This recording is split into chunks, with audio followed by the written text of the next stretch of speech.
Hey people, it's Niaz talking. Now this is from Daily Mail.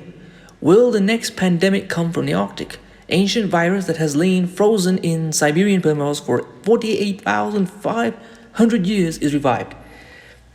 An ancient virus that has lain frozen in the Siberian permafrost for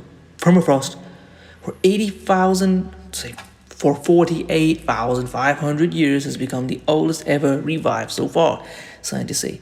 It is among 7 types of viruses in the permafrost that have been resuscitated after thousands of years.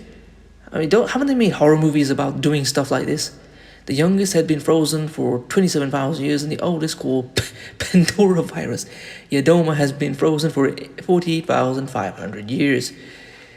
48,500 years is a world record, Jean-Michel Claverie, a virologist at Marseille University in France, told the New Scientist. Named after Pandora's box, Pandora virus is a genus of giant virus first discovered in 2013 and the second largest in physical size of any known viral genus after Pythovirus.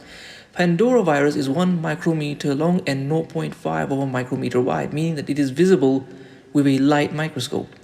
This particular 48,500-year-old specimen was found in permafrost 52 feet 16 meters below the bottom of a lake in Yakutsky Alas in Yakutia, Russia. Now I want to put this to you. If it's that far down, that means that nobody has immunity to it. No one has made contact with this in thousands of years. Even animals haven't made contact with this. So, anyway, let's keep going. Professor Claverie and his colleagues previously revived 2 30,000-year-old viruses from permafrost, the first of which was announced in 2014. All 9 viruses are capable of infecting single-cell organisms known as amoebas, but not plants or animals. However, frozen viruses could be very dangerous to plant and animal life, including humans. Even syphilis started out this way. When it was first encountered, it wasn't that deadly. It killed quickly, but it became slower and more painful as it adapted to kill people. So, it got worse. So these things can adapt. They don't stay stuck in one position.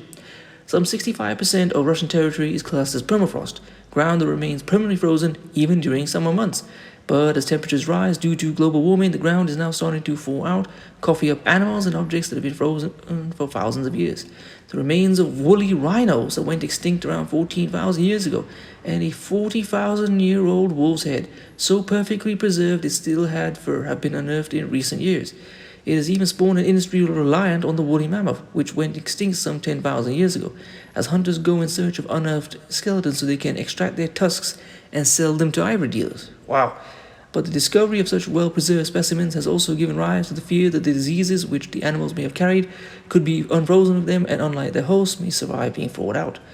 Professor Claverie warned last year of extremely good evidence that you can revive bacteria from deep permafrost. He even discovered one such virus himself, Pythovirus, which, when defrosted from permafrost, began attacking and killing amoebas.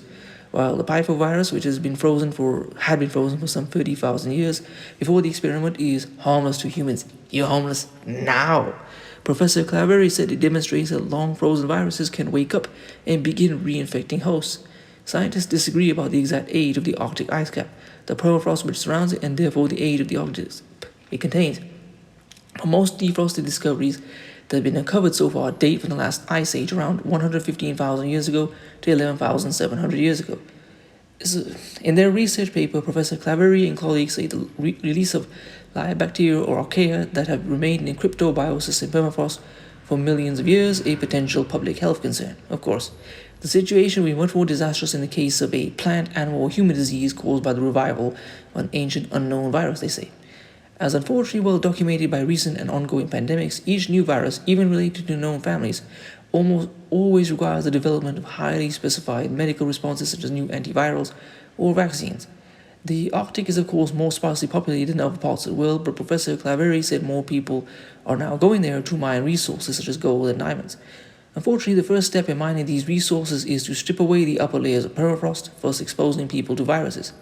How long the viruses could remain infectious once exposed to outdoor conditions, UV light, oxygen, heat, and how likely they will be to encounter and infect a suitable host in the interval is yet impossible to estimate, the team say. The risk is bound to increase in the context of global warming when permafrost Thawing will keep accelerating and more people will be populating the Arctic in the wake of industrial ventures. The 9 viruses are detailed further in the new preprint paper yet to be peer-reviewed on the BioRxiv server. Last month, scientists warned the chance of a virus spilling over to another species increases with melting of glaciers, slowly moving rivers of ice. Meltwater from the glaciers can transport pathogens to new hosts, making parts of the Arctic potential fertile ground for emerging pandemics. Okay, that's the end of the story. Please comment, rate, share, and subscribe. Peace.